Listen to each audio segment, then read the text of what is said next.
అదరగొట్టే కారం రంగు రుచి ఆచి కారం పొడి. ఆల్మట్టి ప్రాజెక్ట్ అంశంపై ఏపీలో పొలిటికల్ వార్ మొదలైంది. కర్ణాటక నిర్ణయంతో ఏపీకి అన్యాయం జరుగుతుంటే ప్రభుత్వానికి పట్టదా?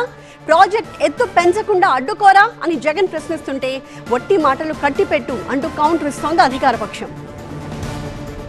కృష్ణానదిపై కర్ణాటకలో ఉన్న ఆల్మట్టి డ్యాం ఎత్తు పెంచే ప్రయత్నాల్లో ఉంది అక్కడి కాంగ్రెస్ ప్రభుత్వం. ఈ విషయంలో ప్రభుత్వం నిమ్మకు నీరెత్తినట్టు వ్యవహరిస్తోందని వైసీపీ ఆరోపిస్తోంది. రాష్ట్ర ప్రయోజనాలను చంద్రబాబు పూర్తిగా గాలి కొదిలేశారు. ఏపీ హక్కులు కాపాడలేని చంద్రబాబుకు సీఎం పదవి ఎందుకని సోషల్ మీడియా వేదికగా జగన్ ప్రశ్నించారు. గతంలోనూ కృష్ణా జలాల విషయంలో ఏపీకి అన్యాయం చేశారని విమర్శించారు. చంద్రబాబు ఇప్పటికైనా కేంద్రంపై ఒత్తిడి తేవాలని డిమాండ్ చేశారు. కేంద్రంలో టీడీపీకి ఉన్న బలాన్ని ఉపయోగించి ఆల్మట్టి ఎత్తు పెంపును అడ్డుకోకపోతే చరిత్రహీనులుగా మిగిలిపోతారంటూ ఎక్స్ వేదికగా విమర్శించారు. జగన్ చేసిన ఈ విమర్శలకు కౌంటర్ ఇచ్చారు మంత్రి నిమ్మల రామానాయుడు.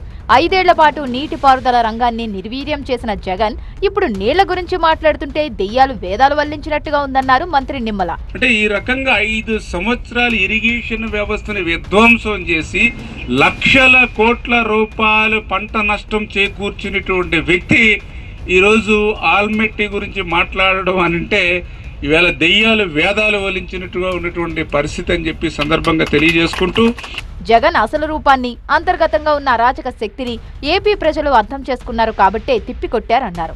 ఇప్పటికైనా చౌకబారు విమర్శలు చేయడం మానుకోవాలన్నారు. మీరు సహకరించకపోయినా పర్లేదు, కనీసం మరి అడ్డు తగలకుండా ఈ యొక్క ప్రభుత్వం చేసేటువంటి అభివృద్ధి సంక్షేమ కార్యక్రమాలకి అంతరాయం కలిగించకుండా ఉంటే సరిపోతుందని చెప్పి ఆయనకు కూడా మేము హితవు పలుకుతూ, అధికారంలో ఉన్నప్పుడు ఏనాడు ప్రాజెక్టుల గురించి జగన్ పట్టించుకోలేదన్నారు మంత్రి నిమ్మల.